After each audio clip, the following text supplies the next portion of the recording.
Say, I don't have you as a microphone. So. 1 second of technical difficulties. Technical difficulties. I have it on camcorder. Do we need to do after school stamp? Should be on camcorder. I don't have any. Is your microphone on? Yep, that microphone's on. Here, let me. Oh, we are good. All right. So all those people are just listening. All right, we got. We are good. So, yes, we're doing it the past few times. So, as I said, welcome to the Headwaters Science Center live stream. So before we get into it, feel free to stop by 7 days a week. So Monday through Saturday, 9:30 to 5. Sunday, 1 to 5.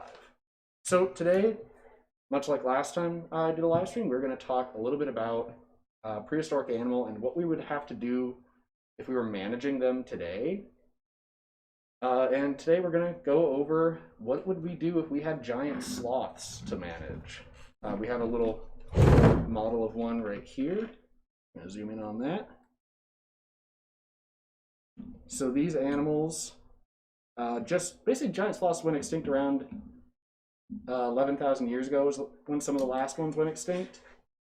They were, as we went over in the live stream about them, pretty weird animals by modern standards. We still really don't have an animal that does some of the ecological stuff they did. And we really have nothing comparable in body plans. Modern sloths are pretty much nothing like them. And they present some unique problems for managing them. So, as with this, we're going to go over in relation to the 3 pillars of wildlife management. So how would they affect the habitat? How do they affect us? And how do they affect basically other wildlife? And how are they affected by those other factors? And for this one, we're going to narrow down on a species of sloth that lived in North America called Megalonyx. They weren't the biggest of the giant sloths, which is one of the reasons I chose them for this, because I think an elephant-sized sloth could be a little bit much for people in North America to handle. But they were still pretty big. Standing on hind legs, they would be about 9.8 feet tall, and they weighed about a ton. And these animals probably would have been hairy given the climate back in the Ice Age, and they definitely did have, as you can see on this model, really big claws. And those claws would have been both for defense and for reaching up and grabbing their food. So what some of the challenges would be? The first thing is finding, well, a place to put them. These animals went extinct around 10 or 11,000 years ago, and ecosystems have shifted. Megalonyx definitely liked a little bit more arid climates. So some of the places we could put them today potentially could be in the Southwest, places like New Mexico and Arizona. But they also ranged into areas that didn't have super arid climates. Sloths were shockingly adaptable. So we could theoretically, much like the mammoths, put them in Yellowstone and see what would happen. Let's see. What practices would we actually need? So one of the first things, like we talked about with the mammoths, we need to monitor the population of them. So we need to have a very good count of how many we have. And this is something we do with modern animals all the time. Yellowstone keeps very careful track of their wolves, for example. And actually up here, the DNR keeps very good track of its wolves. Now, other things we'd have to kind of prepare for is the human interaction with these animals. So, do we have any viewers on the live stream? I don't see anybody tuning in. Not yet. Well, so River over here, though. What do you think you need to do when you have these animals that may or may not be wandering around and they could interact with people? What are some of the things? Before you answer, River, give River an idea again, just how tall that would be. So if we were to meet one on Beltrami Avenue. So 9 feet tall. Basically, add another half my height higher up. You're going right through the ceiling? Yeah. All right, so that would be his height. And that's if it stands on its hind legs. Yeah. And his claws on his 2 paws there. Yeah, and the front legs are. Yeah, about how big? They could be about that big. They were maybe about that big. They'd be good for wrapping around like branches and stuff. But they would be a bad thing to get hit by. Even modern day sloths can actually give you a nasty cut with their claws, We don't often think of it because they're very slow. The other thing is people tend to picture these as quite slow. You and I were actually talking about this earlier. Is these would probably be a little bit faster than you would expect. All right, so now we're back to your answer. Yeah. Now that you know it's an animal taller than our ceiling and claws that are somewhere in the 7-inch length or something like that. Like 5-inch, maybe. 5-inch pushing. length. What would you do if you met one on Beltrami Avenue? What are some safety precautions you think we could take with the public? Like, do you think it would be good to probably have signage and education about these animals? Well, you definitely have to stay quite a bit away from them. Yep. And then Probably knowing a little bit about their behavior would be good too, Yeah. right? yeah. I bet you'd like to know what they eat. Oh Yeah. yeah. Yeah, It so was, are you 9? I just yesterday I turned 11. 11. Yep. Cool. All right, these- so these you animals- probably want to know if they eat 11-year-old boys. Yeah. All right, so education, Yeah, as we're hearing, would be a huge part of it. So one of the things we would want people to know is, what do these animals eat? These were mostly herbivorous animals, thankfully. Although we do know they were a little bit omnivorous, so they would eat a little bit of meat. They were mostly probably scavenging, so they aren't going to be hunting you down. You're not going to have a sloth following you on the walk into work or anything. Yeah. But one of the things education would help would be knowing what plants to and to not plant, maybe in your garden if you don't want like an almost 10-foot tall sloth, walking into your front yard in the morning. Another thing, generally knowing about their behavior. So these animals from deposits of skeletons and stuff, we do know would have been semi-social. So there'd be groups of mixed ages of individuals. So knowing that, if you find one sloth, very likely there's a few in the area is great to know, because then people can stay a bit calmer and they can think situations through. If you don't know anything about the animal, it could lead to panic. And today we do stuff like this education-wise with animal behavior, like with bears. If you've ever been to a national or a state park in an area with bears, they have signage everywhere. Park rangers will gladly tell you what to do in case you see a bear. And that's all to make sure that the interactions we have with these animals are as safe as possible. So education is a huge factor in wildlife management, because if the public and specialists don't know what to do, oftentimes you could accidentally make the wrong choice. So another thing about these animals is that behavior being in groups can lead to things. A really famous bone bed of giant sloths in Ecuador. The sloths there was a couple dozen dead sloths of various ages, and they died for a very specific reason. So these were relatively large animals, and large animals in hot weather, which we don't tend to think of at that time on Earth, but they would deal with it in the summers. They tend to like to wallow, and that can affect water systems. North America, the largest animals we have are like bison and moose, which do wallow themselves. And generally it's not a huge issue, but when you have a lot of animals roughly the size of an elephant perhaps, or a rhino, wallowing in water sources, their animals produce waste, and they drink a lot of water, and that can, one, reduce the amount of available water for some of these other animals, or even these animals, and also lead to spread of diseases. That one famous bone bed in South America was a water source that would regularly kind of dry up and fill up over time. And what happened to these sloths was a very unglamorous way to go, which is they were wallowing and drinking the water, and the water level was also going down. And as time went on, there was less and less water and more waste, basically, per liquid volume. And these animals essentially very quickly got sick and passed away, leaving these very well-preserved specimens. But that could happen again today, and that actually does happen to hippos occasionally in the wild. There was a case, I think in the past 10 years, where about 100 hippos actually died this very way in a water source. And now imagine you have those in, let's say these are in Minnesota, where we take our water quality quite seriously, especially in our lakes and rivers. What could we do you think, to discourage these animals from using certain water sources? How could we keep them out of Lake Bemidji? That's a tough question, especially considering a large animal. As we went over last week, how do you stop a mammoth from doing anything a mammoth wants to do? That's right. Yeah. Well, first idea that popped into my head was like, I mean, if we make like borders, like Having some And- fencing, perhaps, yeah. that's more sloth resistant is a good idea. Just a physical barrier is always an option. Something that smaller animals like a white-tailed deer can get through, or a coyote, or a wolf, or a bear can get through to get to the water source. But a barrier that a larger animal may not be able to navigate is actually a really good idea for stuff. Now, for resources like a lake or a river, that's a lot of resources to get that entire shoreline or most of that shoreline. But there's other things we could do. Potentially, we talked about this with the mammoths, is planting very spicy food around there and just plants. Because animals tend to like to eat and drink pretty close together if they really get the chance. Having food that's somewhat unappealing can make certain stretches of river where the wallowing issue might be more prevalent and more damaging. We can discourage them from those areas and put them in areas that have better water flow and probably less unstable shorelines, stuff that can handle large animals walking without contaminating as much of the water source.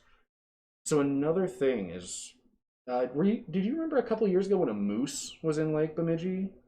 I remember hearing about that somewhere. Yeah, so that moose actually, I believe it came into town too for a little bit. And generally, with large animals, that can be quite dangerous. That was the reason the authorities basically, their job in that case was to keep people away from the moose. Yeah, because the people were crowding the moose too much. And that can make an animal very anxious. Yeah. So the big thing is, if a sloth came into town, whose job does that actually fall under for keeping people away from it is a thing we'd have to figure out. But another thing we could do is called hazing. Hazing is when you basically use negative reinforcement to encourage an animal to stay away from people. They do that actually with animals still today. I believe it's done on bears as a prominent animal that's done, where basically they have like bear spray and water hoses that if the bear comes too close to a building, they spray it. And eventually over time, these animals associate buildings and trash cans and stuff with being sprayed by a water hose or bear spray. So they don't want to do that. And the thing with the sloths being omnivores, what animals go through your trash? Well, number one is our dogs, and then What's a pretty famous animal for going through trash? sometimes raccoons and bears. Raccoons and bears are prime examples of animals that love to go through trash.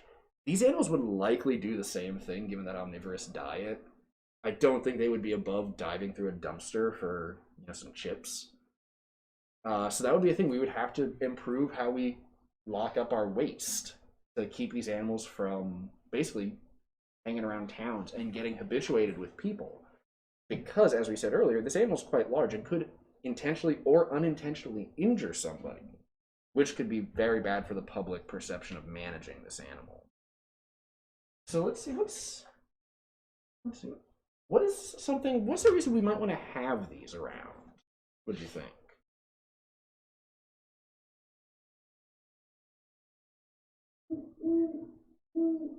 Thank you, Oswald.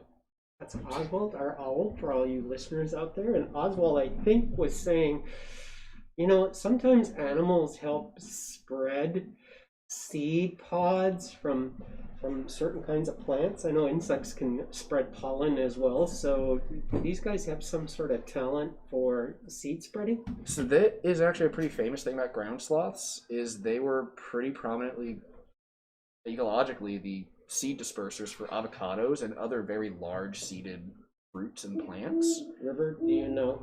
By the way, the lad who's listening in here, the other voice you're hearing besides Carl, his name is River. River is an 11-year-old in the city of Bemidji. And so, you know what an avocado is? Yep. Yeah? You've seen the Do you pit like of an them or avocado. do you not like avocados? Where are they on your list of things you like to eat? Well, they're definitely down there and things that I don't really like, so. All right. They're up there with this guy because he's going, ooh, that's my number one. Yeah, so the sloth Yeah. would be like pretty famous, and I have a couple friends who really like avocados as well.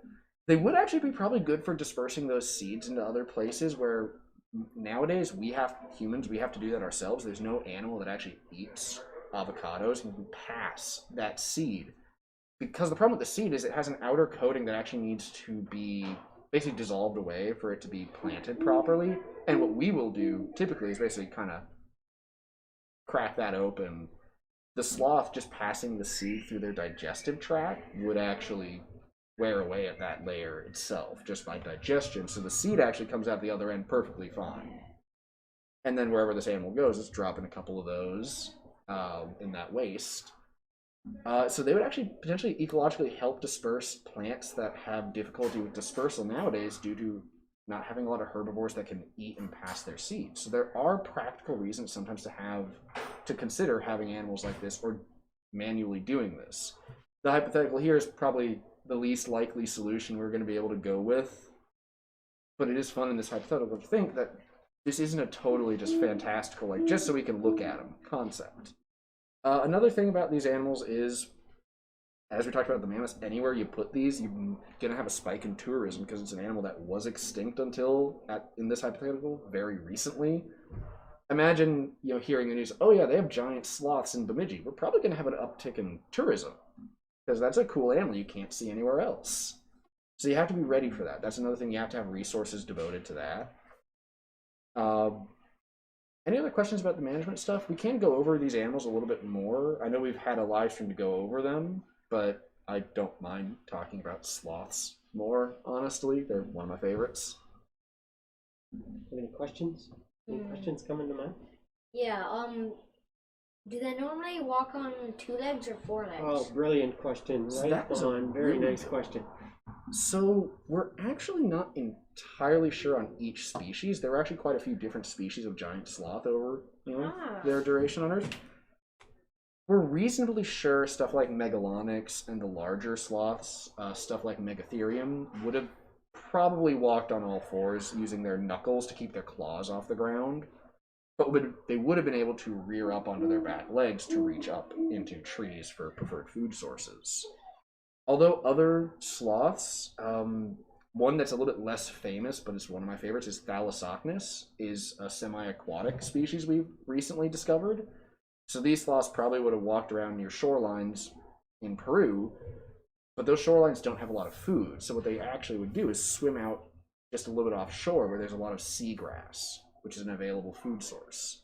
So they're actually quite competent swimmers. Other sloths were semi-arboreal, not quite like the modern day sloths, which are what we call suspensorial, where they suspend from a tree branch. It's the living hammock approach to tree living. There were also cliff-dwelling sloths that would climb on steep rock faces, and there were digging sloths that would actually carve out burrows. So they would walk around mostly on all fours, but they can get up on their hind legs and move around a little bit if they wanted, which would be kind of a cool thing to see. There's not a lot of bipedal animals in nature. What comes to mind is stuff like us, penguins, and kangaroos. So seeing an animal this big be able to take a few steps on its hind legs would be kind of cool. Yeah. So, I mean, like, with bears, they only last a little while on their front legs. Yeah, they mean, like, on their hind legs. But would that be like the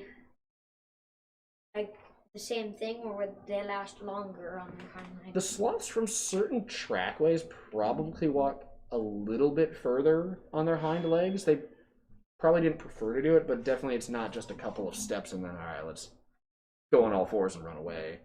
They probably could walk from like here to the end of the balcony without being like super uncomfortable.